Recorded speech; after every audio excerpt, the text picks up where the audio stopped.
Someone at Games Workshop wrote the words depleted deuterium core into bolt-round lore, and there wasn't a single physics major within 100 miles when they did it. That sentence earned 107 likes in a comment section. Not because anyone is furious at Games Workshop. They've been building Warhammer 40,000 for nearly 4 decades, across hundreds of novels, dozens of codexes, and a miniature range that covers an entire wall of any hobby store on Earth. A single materials error in a component list doesn't undo any of that. The 107 likes come from recognition.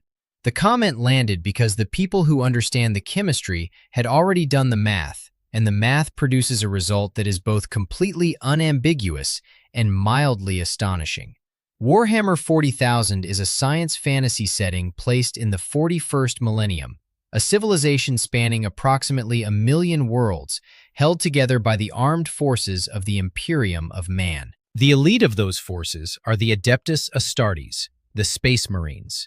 Genetically engineered posthuman warriors, each the product of 19 separate biological organ implants, a secondary heart, bone-reinforcing ossmodula, muscle-thickening biscopea, and 16 others, supplemented by years of psychological conditioning and training, then armored in powered ceramite plate that weighs as much as a small car. They are the Imperium's finest tactical instrument, deployed where ordinary military force has already failed. Their standard weapon is the boltgun. The boltgun fires a .75 caliber self-propelled projectile, the bolt round, 3/4 of an inch in diameter. The NATO 5.56mm round that equips most modern infantry rifles is roughly 1/4 of an inch. The .50 BMG round used in heavy machine guns reaches 1/2 an inch. A 75 caliber round is large by any conventional measure, and the bolt round's internal engineering makes every current real-world ammunition design look structurally primitive by comparison. The component list appears consistently across every major secondary source covering bolt round construction. Lexicanum, the Warhammer 40K fandom wiki, Bell of Lost Souls, phrased identically each time. Outer casing, propellant base, main charge, mass reactive detonator cap, depleted deuterium core, diamantine tip. That list describes a spin-stabilized .75 caliber round. It's treated as canonical bolt round anatomy across the entire secondary literature, without qualification, without asterisks, without any note that one of those 6 items requires scrutiny. 5 of the 6 components make immediate mechanical sense. The outer casing provides structural integrity and the aerodynamic profile. The propellant base initiates ignition. The main charge is the explosive payload. The mass reactive detonator cap is the mechanism that delays detonation until after the round has penetrated its target, meaning the bolt round doesn't blow apart on contact with armor.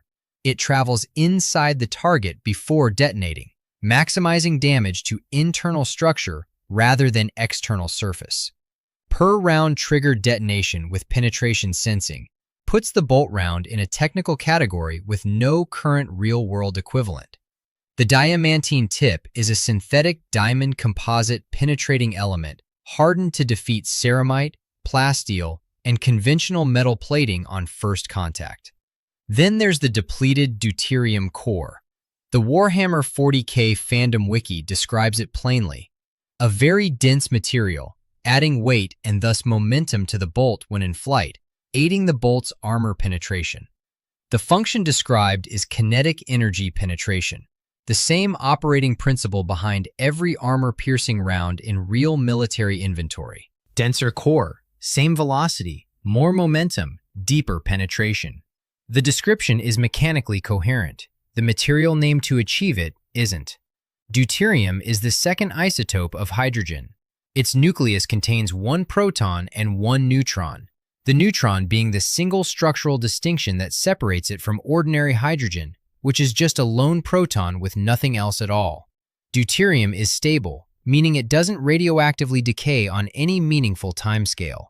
It occurs naturally at approximately 0.0156% of all hydrogen on Earth, roughly 1 deuterium atom for every 6,400 hydrogen atoms in ocean water. The other 6,399 are protium, hydrogen 1, the lightest atom in the known universe. A single proton, atomic mass of 1, no neutron, no complexity. There are 3 isotopes of hydrogen, and they exist on a simple spectrum of nuclear mass. Protium, 1 proton, no neutrons, the element in its most basic form. Deuterium, 1 proton, 1 neutron, approximately twice the mass of protium, stable, found in trace quantities in ordinary water. Tritium, 1 proton, 2 neutrons, radioactive, present in nature only in atmospheric trace concentrations. Deuterium holds the middle position, heavier than ordinary hydrogen, lighter than tritium, stable enough to be present in tap water at 155 parts per million. It's extracted industrially for use as a neutron moderator in can-do type nuclear reactors. It appears in peer-reviewed pharmaceutical research. Journals including Frontiers in Pharmacology carry papers studying deuterium-depleted water and its effects on cellular processes. Deuterium-depleted water, abbreviated DDW, is a real research material produced by reducing deuterium content below the natural 0.0156% threshold. Deuterium isn't a weapons material. It has never been a weapons material. Its mass, relative to protium, is roughly double, not a difference that registers at the scale of kinetic penetrator physics. The load-bearing word in the bolt round's component list is depleted. In nuclear and isotopic chemistry, depleted is a precise term. It describes a material from which a specific isotope has been selectively removed, reducing its concentration below natural abundance. Depleted uranium is the definitive example. Natural uranium is a mixture of isotopes, primarily uranium-238, alongside a smaller fraction of the more fissile uranium-235. The nuclear fuel cycle enriches uranium by concentrating U-235 for use in reactors and weapons. The material remaining after that enrichment process, now containing far less U-235 than occurs in nature, is depleted uranium. The valuable isotope was extracted. What remains is the byproduct. Apply that same logic exactly as written to deuterium. Depleted deuterium is hydrogen from which deuterium has been selectively removed, reducing the deuterium content below its already tiny natural 0.0156%. The remaining material is high-purity protium, ordinary hydrogen 1. This is documented in real physics literature with no ambiguity. Particle physics experiments requiring isotopically pure hydrogen specify deuterium-depleted hydrogen gas, precisely because that phrase technically means protium, free of trace deuterium contamination. Deuterium-depleted hydrogen gas is a real, producible material used in accelerator physics and precision spectroscopy. Its defining property is that it is, as closely as isotope separation can achieve, pure, ordinary hydrogen. The bolt round's armor-penetrating core is, under real chemistry, ordinary hydrogen. The density numbers make the magnitude of this concrete, and they need to be stated plainly because the gap isn't small. Depleted uranium, the material the bolt round's core almost certainly was intended to reference, has a density of 19.1 grams per cubic centimeter. This figure appears in every technical and military context where kinetic penetrators are discussed, because density is the property that makes the material operationally valuable. At 19.1 grams per cubic centimeter, uranium is 68.4% denser than lead, which sits at 11.34 grams per cubic centimeter and has historically been the default high-density material in conventional ammunition. Tungsten, at 19.3 grams per cubic centimeter, is fractionally denser than uranium. Together, these two metals define the upper tier of practical penetrator materials. Steel comes in at 7.85 grams per cubic centimeter. Aluminum is 2.7. Neither approaches the density range where kinetic penetrator physics becomes genuinely effective against armored targets. Hydrogen gas at standard atmospheric conditions has a density of approximately 0.00009 grams per cubic centimeter. That isn't a typographic error.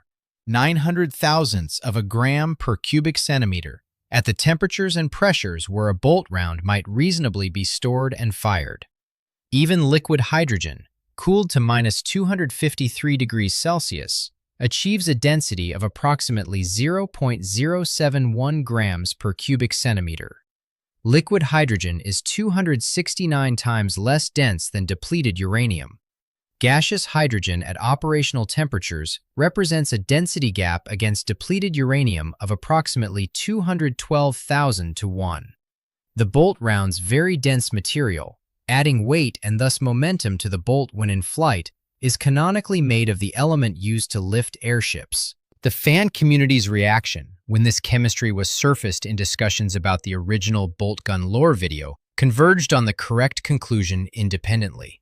Multiple threads identified the hydrogen core problem, and several noted the obvious comparison. When modern anti-armor rounds use a depleted uranium or tungsten core, a depleted hydrogen core doesn't accomplish the same function at any scale of engineering.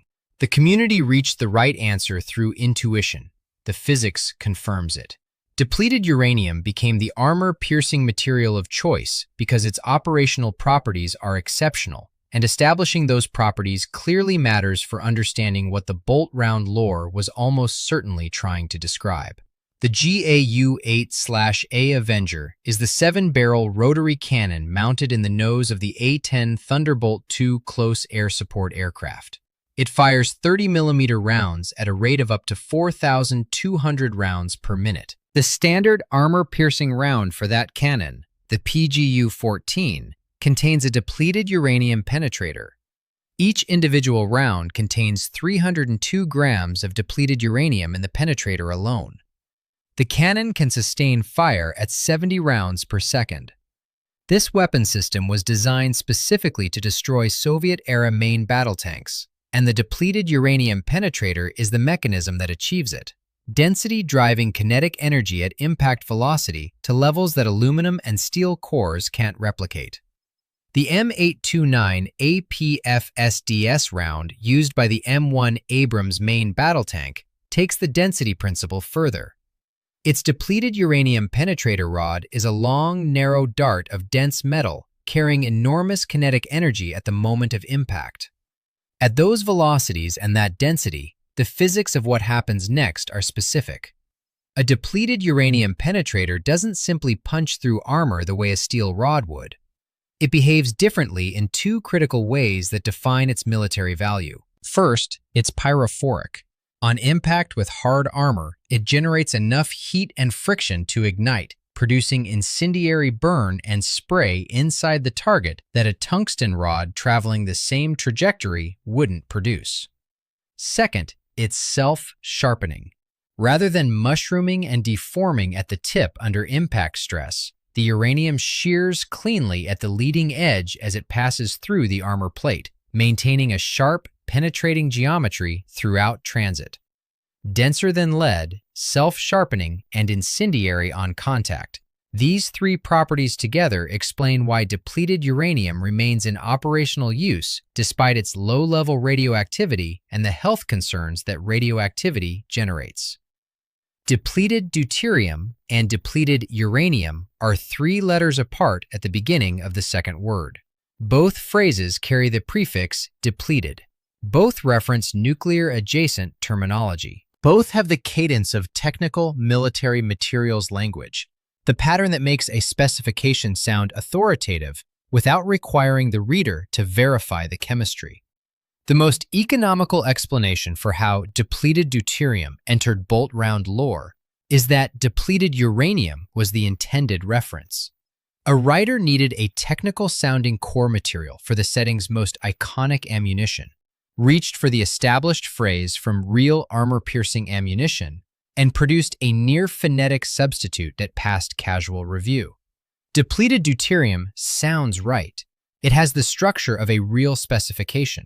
Under the chemistry, it describes ordinary hydrogen.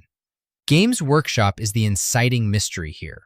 A writer made what appears to be a phonetic substitution in technical language, the kind of error that becomes invisible in a fiction context because the goal of lore writing is verisimilitude, and depleted deuterium core achieves verisimilitude. It sounds like the name of an advanced penetrator material. The fiction absorbed it as settled fact, the secondary sources propagated it without qualification, and the term now appears across every major reference without a single caveat. The secondary question is whether this is a datable error or ancient canon. Warhammer 40,000 began as Rogue Trader in 1987, a rulebook establishing the setting's core factions, weapons, and visual aesthetic. Whether depleted deuterium appeared in that original 1987 publication is, based on all available research, unconfirmed. The question was specifically investigated and returned no sources either confirming or denying the term's presence in the first edition. That absence of confirmation doesn't prove the term is absent from Rogue Trader. It means no available source cites a specific page from 1987 where the bolt round component list, in its current form, first appears. The Horus Heresy publishing line provides a second angle. The Civil War, set 10,000 years before the standard 40K timeline, has its own extensive technical documentation, including Forge World's Horus Heresy books, publications notable specifically for their engineering granularity. These books document vehicles, weapons, and equipment with a level of mechanical detail that mainstream codexes rarely reach. Titan specifications, vehicle datasheets, weapon schematics, the kind of technical writing where a term like depleted deuterium would be most naturally at home if it were foundational lore. Whether the term appears in the Horus Heresy technical books is also not confirmed by available research. A notation in the 2D4 Chan Fan Wiki, a site known for sardonic but frequently accurate lore analysis, documented the chemistry problem and suggested the language reportedly was replaced in later GW publications with depleted uranium. That claim is fan wiki observation, not a confirmed editorial fact. No specific later GW publication where this revision occurs has been identified in research. It may be accurate community memory of a correction that appeared in a specific codex and was noted at the time. Without the primary text in hand, it occupies the category of plausible but unconfirmed. The pattern the research produces is absence of a clear origin point. A term genuinely embedded in the setting since 1987 should be trivially citable. Rogue Trader, specific page, bolt round description, the exact language.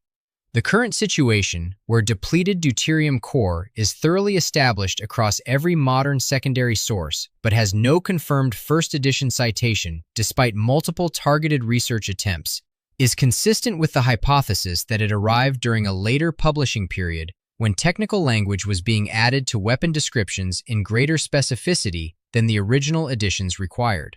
That consistency is the strongest available evidence. It isn't proof. The honest framing is that the origin is unclear, and the unclear origin is itself information. What is confirmed is that the term now functions as settled secondary source canon. Lexicanum has it. The fandom wiki carries it with the density description intact. Bell of Lost Souls reproduces the component list verbatim. Reddit compilation threads quote it as technical fact.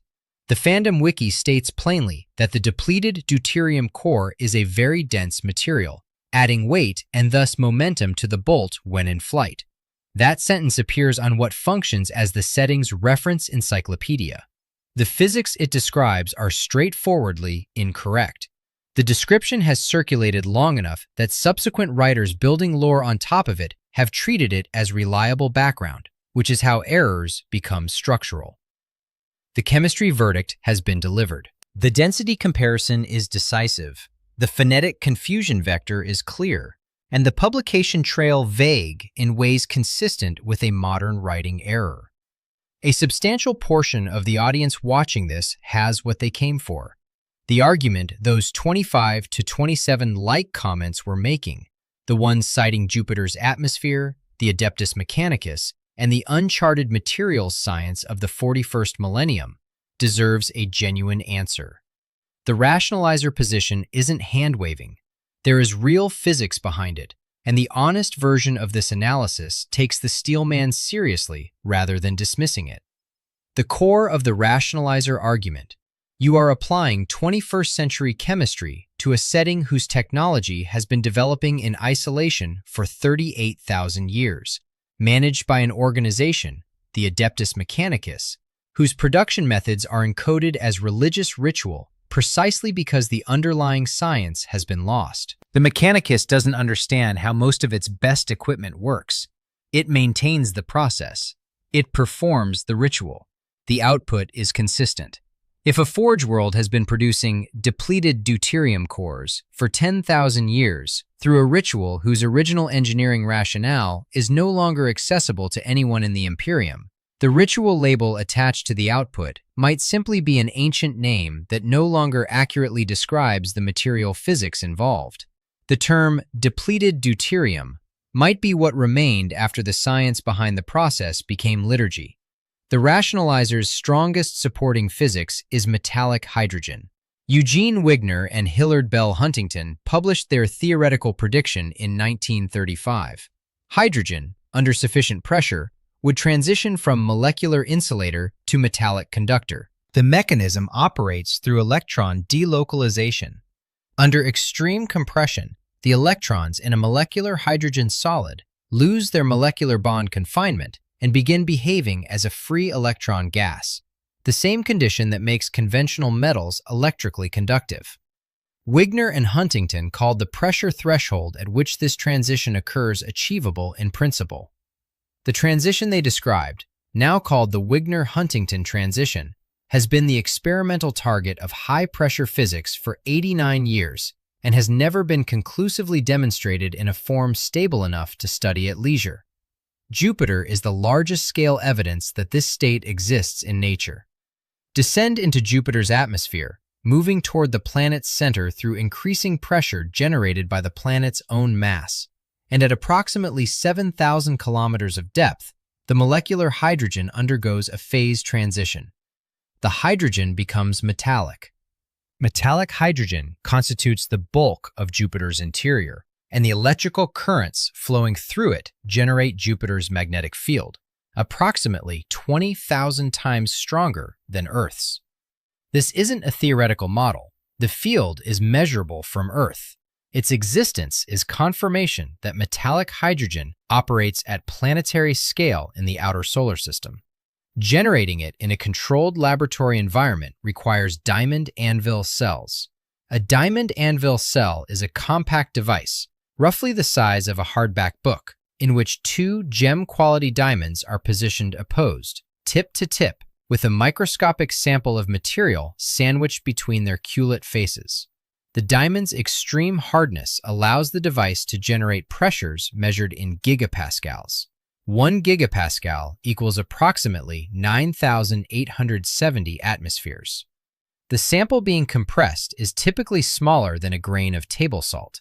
The diamonds themselves deform visibly under the pressures required for hydrogen metallization. At the upper range of what current equipment can sustain, the tools for generating the pressure are being destroyed by the conditions they're attempting to create. The pressure threshold for hydrogen's metallic transition sits at approximately 425 to 500 gigapascals, based on current research. A French team, Loubert, Ocelli, and Dumas, found evidence of a hydrogen phase change at approximately 425 gigapascals in independent work. A Harvard team led by Ranga Diaz and Isaac Silveira published a paper in Science in January 2017 claiming observation of the Wigner-Huntington transition at 495 gigapascals. That paper was immediately contested. Critical papers appeared specifically challenging the experimental claim. The Silveira team published a formal response to those critiques, and the status of the 2017 Harvard experiment remains disputed within the scientific community. The most accurate framing. It represents the closest current experimental approach to the metallization threshold, not confirmed achievement of it. At 400 to 500 gigapascals, You are also operating at or beyond the functional limits of the diamond anvil cell architecture. The standard configuration for high-pressure diamond cells reaches its performance ceiling at approximately 400 gigapascals. Getting higher requires engineering the tools themselves differently. Anvils made of harder materials, different geometries, approaches that remain active research problems. The rationalizer's argument formulated precisely. Adeptus Mechanicus forge worlds, with 38,000 years of isolated materials development, may have solved the pressure and stability problem that our century is still approaching experimentally.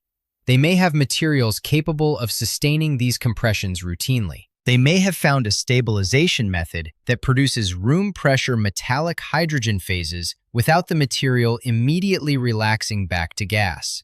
The fiction's own rules, the Mechanicus monopoly on manufacturing processes it no longer understands in scientific terms, the forge world scale of production, the sacred ritual encoding of engineering procedures, give the rationalizer legitimate room to stake that claim.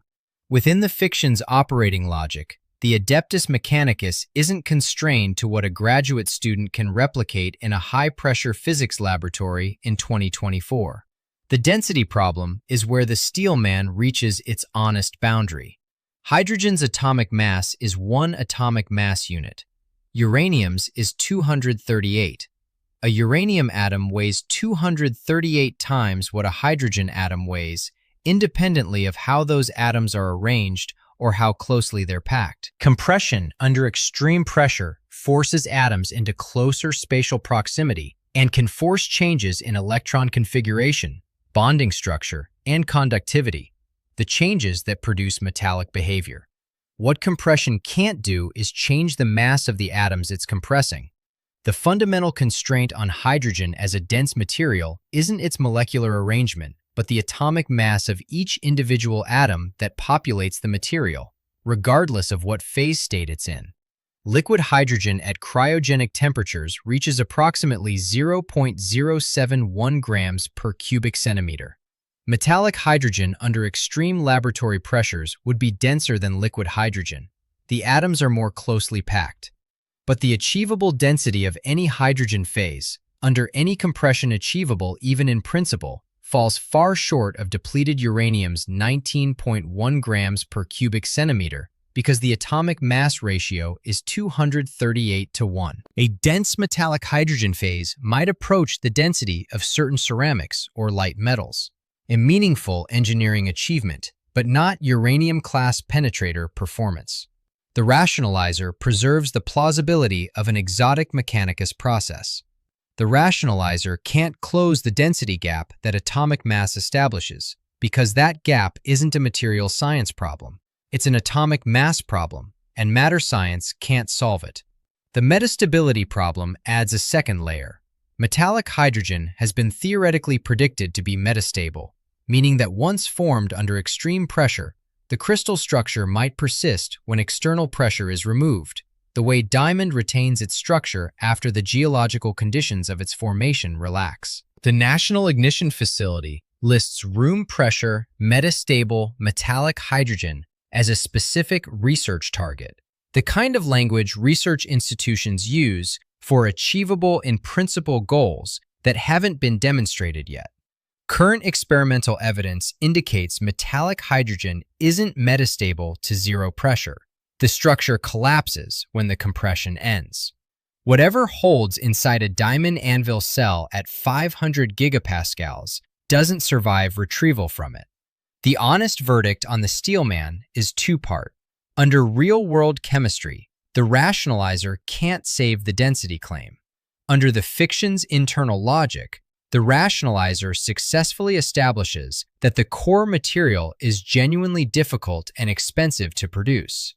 And on that narrower ground, exotic compressed hydrogen phases produced through forge world processes operating at conditions approaching a gas giant's interior accomplish something important for the closing argument. The depleted deuterium core is the most significant physics problem in bolt-round lore. But the comment that originally framed the 107-like moment named two others in the same breath, and a complete physics accounting of the bolt round addresses all three. The recoil problem is the first. Bolt rounds are canonically self-propelled. Gyrojet style, the propellant igniting after the round exits the barrel, accelerating the projectile to terminal velocity outside the weapon rather than inside it.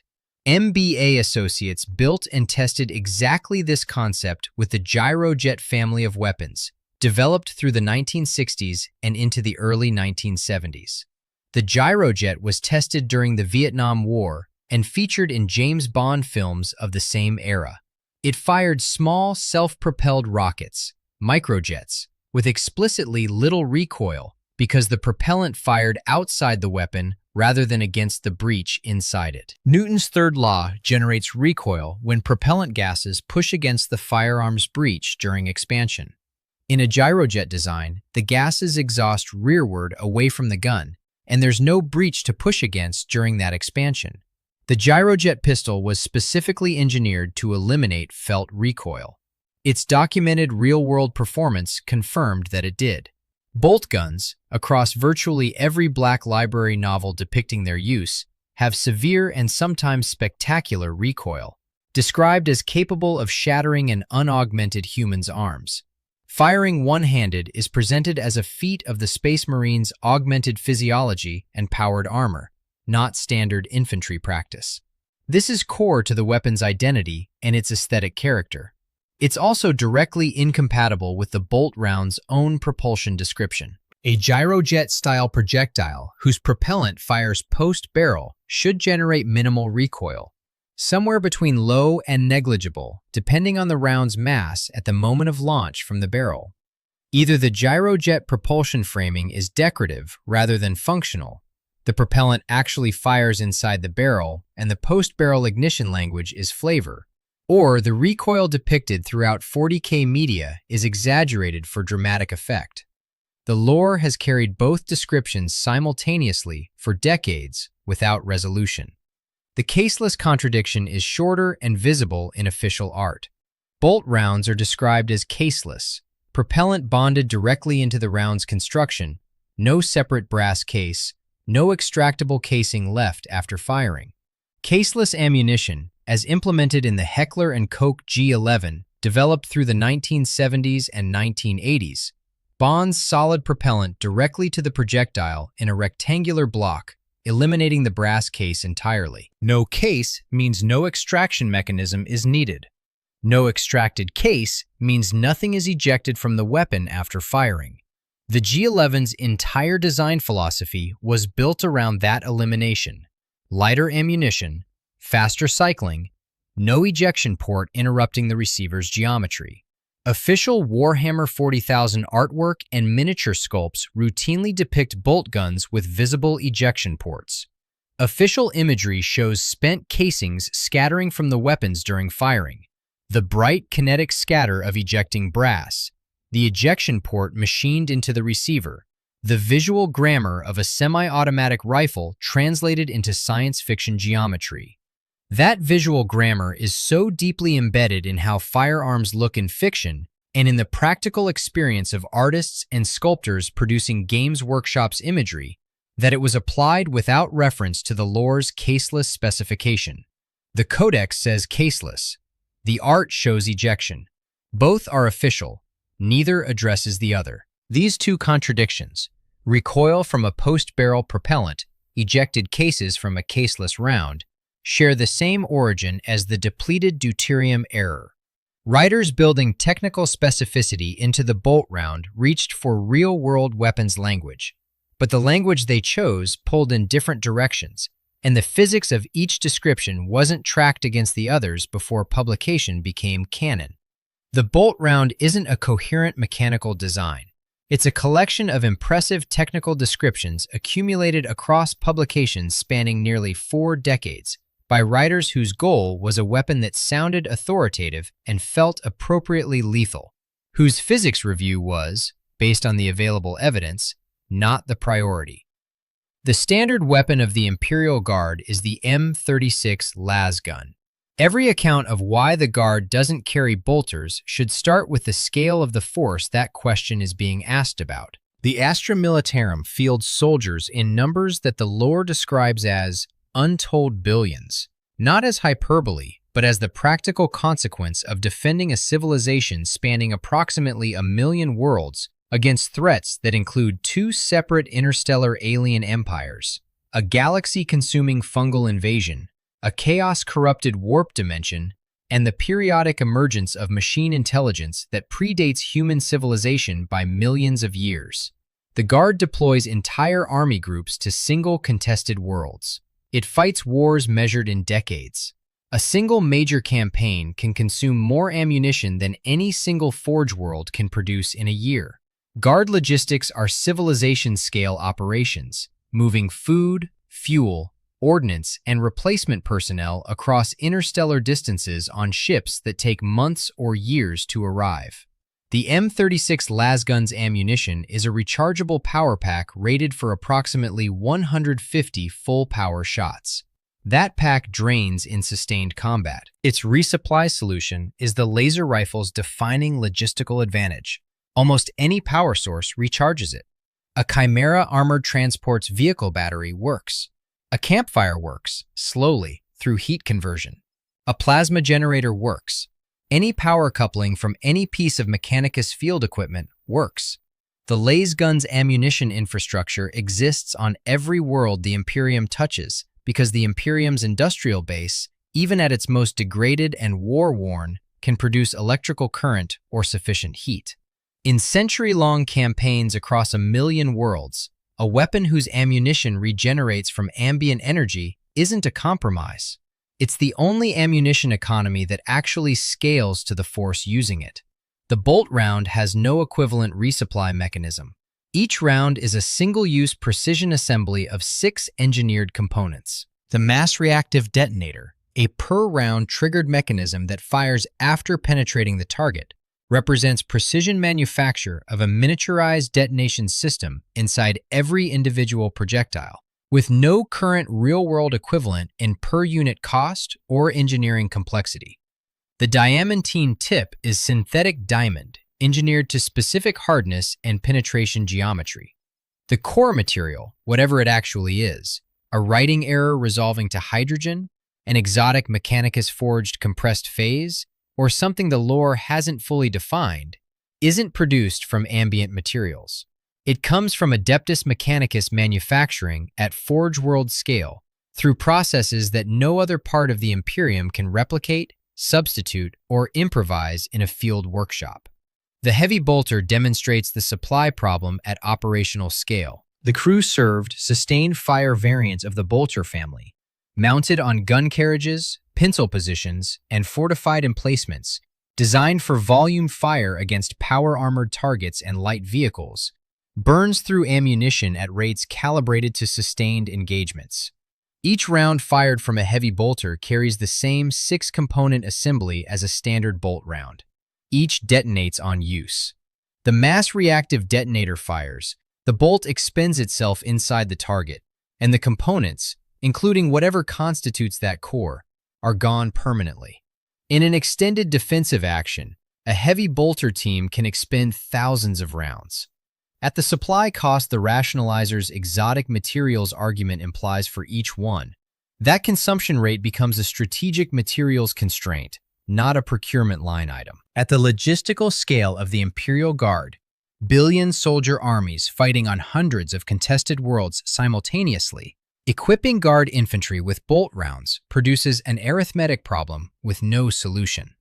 The per-round manufacturing cost, multiplied by the ammunition consumption rate of a Guard regiment in a contested engagement, multiplied by the number of Guard regiments simultaneously deployed across the Imperium at any given moment, exceeds the total producible output of Adeptus Mechanicus Forge worlds directed entirely toward bolt round production.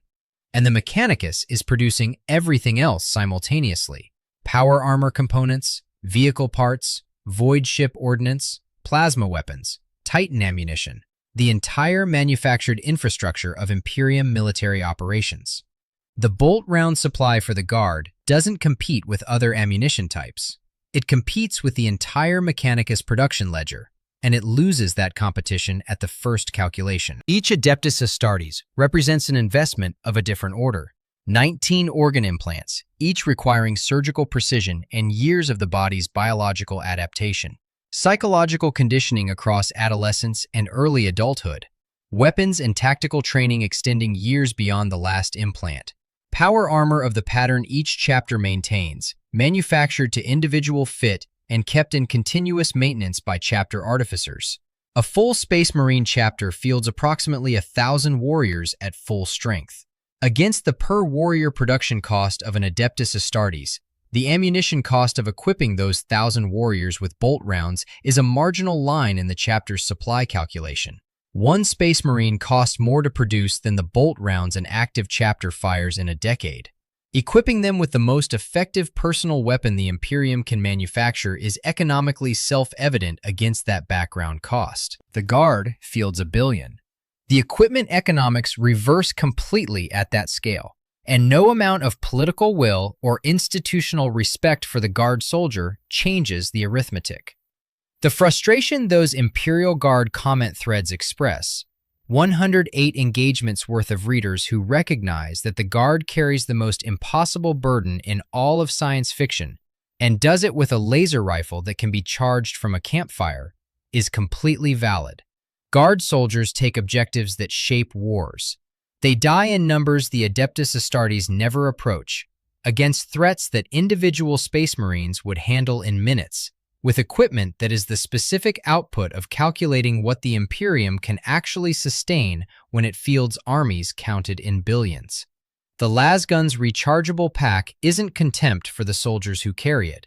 It's the only ammunition the logistics of interstellar war actually allows at the scale the Guard operates. And if the rationalizer's argument holds, if the bolt rounds core genuinely requires exotic compressed matter produced through Forge World processes approaching the conditions of Jupiter's interior, maintained in state through ritual whose original science is no longer accessible, then every time the Guard deploys with a lasgun, the asymmetry isn't bureaucratic indifference. It's the manufacturing ceiling of a civilization that produces its most sacred ammunition through processes nobody in the Imperium fully comprehends, at volumes the Forge Worlds determine, rather than the Imperial command structure. The Guard fights with what the economics of a galaxy-scale war allow. The Astartes fight with what the Adeptus Mechanicus can supply at the volumes Space Marine chapters require. The supply chain determines the weapon, not the valor of the soldier carrying it. The verdict on the bolt round's depleted deuterium core is calibrated to what the evidence actually supports, in 2 parts. Under real-world chemistry, depleted deuterium reduces to ordinary hydrogen-1, the lightest element in the periodic table, at approximately 0.00009 grams per cubic centimeter in gas form.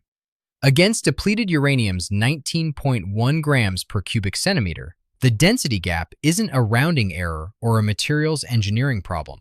It's an atomic mass reality that no known process can close because hydrogen atoms weigh 1 atomic mass unit and uranium atoms weigh 238, and compression changes arrangement but not mass. The bolt round's canonically very dense, armor-penetrating core is, under that reading, made of the lightest substance the periodic table contains. The phonetic proximity of depleted deuterium to depleted uranium, 3 letters separating 2 words with identical structural roles in their respective phrases, provides a clear and sufficient mechanism for the substitution without requiring malice or negligence beyond the ordinary rate of error in large-scale technical fiction writing. The exact GW publication where this language first appeared hasn't been confirmed in available research. Whether it dates to Rogue Trader in 1987 or entered the lore in a later publishing period remains unresolved. That unresolved origin is consistent with, though not proof of, the hypothesis that it arrived during a period when writers were adding technical specificity to weapon descriptions without a chemistry review in the process. The rationalizer defense. Metallic hydrogen produced under Adeptus Mechanicus Forge World conditions, invoking 38,000 years of material science beyond current physics, is a genuine argument with real foundations in the Wigner-Huntington transition, in Jupiter's metallic hydrogen interior, and in the fiction's own rules about what the mechanicus does and doesn't understand about its own processes. The pressure threshold sits at 425 to 500 gigapascals, at the operational limits of current laboratory equipment. The density achievable under hydrogen compression, under the constraints of atomic mass, still falls far short of uranium-class penetrator performance. Room pressure metastability hasn't been achieved experimentally. The defense can't close the density gap. Within the fiction's operating logic, it doesn't need to close it completely. It needs only to establish that the core material is genuinely extraordinary and expensive to produce, and on that narrower ground, the rationalizer succeeds. The closing coincidence is the part that stays with you. Games Workshop almost certainly reached for the wrong, depleted material and landed on a form of hydrogen. But depleted deuterium, as a phrase, may have accidentally named their error more accurately than anyone noticed at the time. Whatever is in that core, whether it's a misremembered term for a dense uranium byproduct or an exotic mechanicus-forged hydrogen phase that 21st century physics hasn't characterized, it's produced through processes nobody in the Imperium fully comprehends, by an organization that guards its manufacturing knowledge as sacred at costs that structurally exclude the largest fighting force in the galaxy from standard issue. The skeptic gets the punchline. The Imperium's most sacred weapon possibly runs on fancy hydrogen. The rationalizer gets the validation, which is exactly why it costs what it costs, and why the Guard carries lasguns. Games Workshop wrote depleted deuterium into lore without checking what the chemistry meant. The lore absorbed it, propagated it, and built on top of it for decades. The fiction eventually absorbs everything. The boltgun fires on. Subscribe for more of this. The 41st millennium has enough unexplored physics problems to sustain this considerably longer than the Imperium has left.